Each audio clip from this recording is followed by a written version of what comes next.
Bienvenue sur Wapala, votre mag 100% Watersports.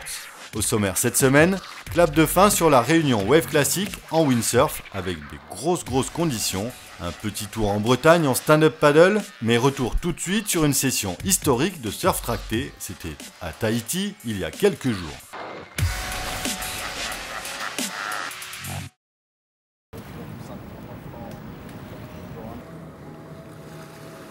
C'est l'effervescence dans le petit village de Tiopo, sur l'île de Tahiti.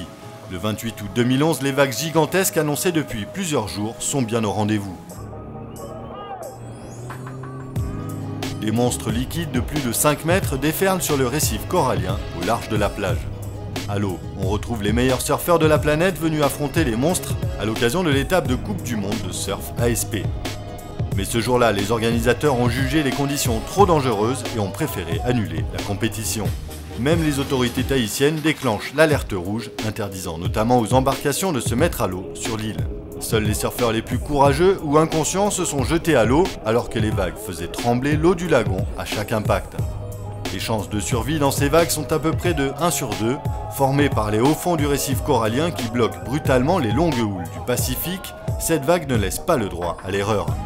Au moment où la vague déroule, le corail est à quelques centimètres sous la surface, les accidents sont nombreux et parfois mortels.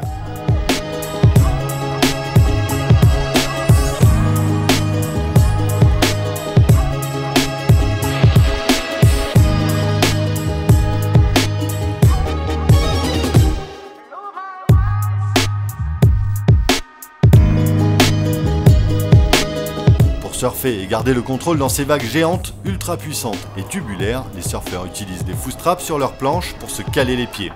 La vitesse de la vague ne leur permet pas de partir dessus en ramant, ils se font déposer sur la lèvre, tractés derrière un jet ski. Ce jour-là, malgré les conditions dantesques, à part quelques bouts de peau laissés sur le corail, des points de suture, des chevilles cassées, des surfeurs assommés et une bonne dizaine de planches brisées, tout s'est bien fini. Cette journée est désormais historique, avec les vagues les plus radicales jamais surfées depuis plusieurs années.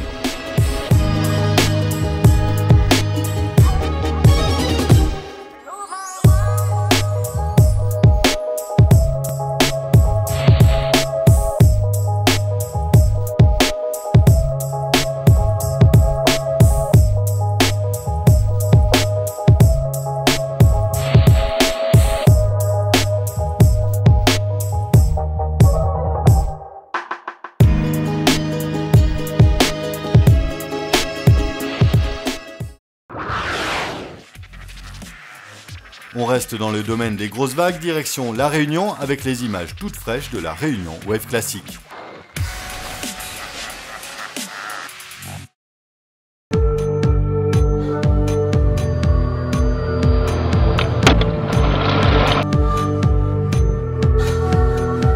Maintenant, I have to fight back, kick some ass.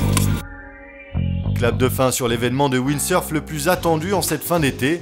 La Réunion Wave Classic, qui rassemble la crème mondiale de la discipline depuis 10 jours sur l'île de la Réunion, vient de s'achever.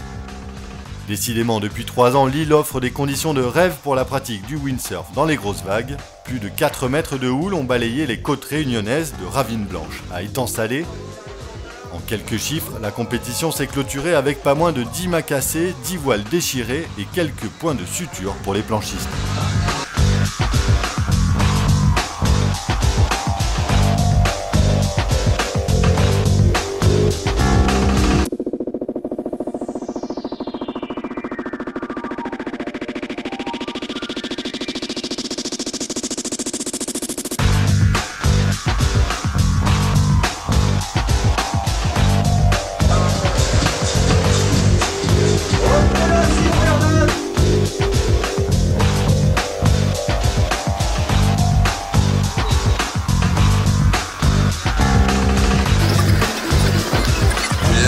First time here.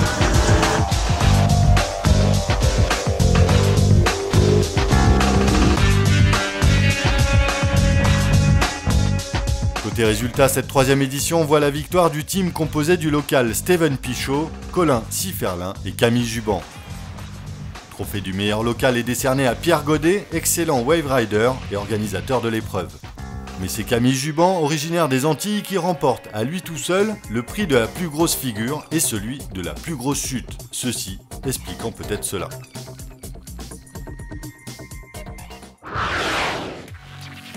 Pour reprendre sa respiration, on finit tranquille avec une balade en stand-up paddle le long des côtes bretonnes.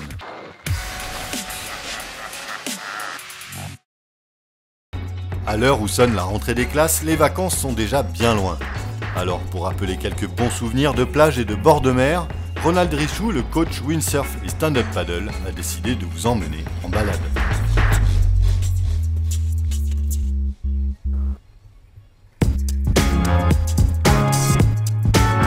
C'est debout et à la rame que la fine équipe a entrepris une promenade sur ces terres dans l'un des cadres les plus sympas de la presqu'île de Quiberon. En partant du port de pêche de Portivy, la progression est facile et tranquille. À mi-marée jusqu'à marée basse, le spectacle est superbe entre les rochers en surface et les hauts fonds.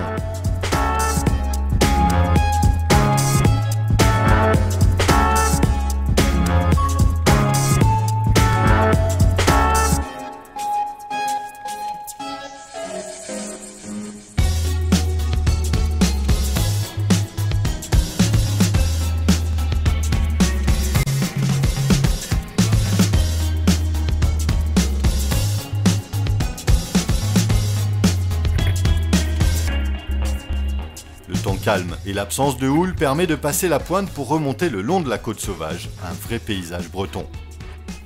Dans ces conditions, pas besoin d'être un expert du stand-up paddle pour s'engager dans la balade, 1 heure de prise en main suffit, sitôt qu'on a une condition physique correcte. La position debout offre un point de vue surélevé et la possibilité d'admirer le paysage de surface aussi bien que les fonds marins.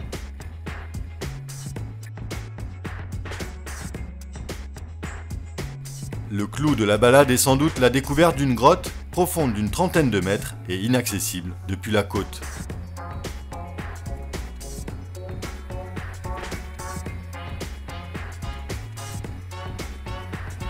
La grotte renferme une petite plage de sable blanc où tout le monde viendra se poser quelques minutes pour apprécier la fraîcheur de la roche.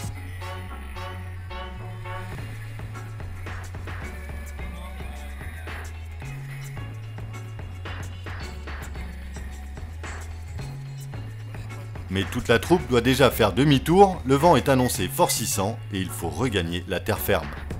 Quant à nous, on se retrouve la semaine prochaine pour de nouvelles aventures aquatiques. Salut!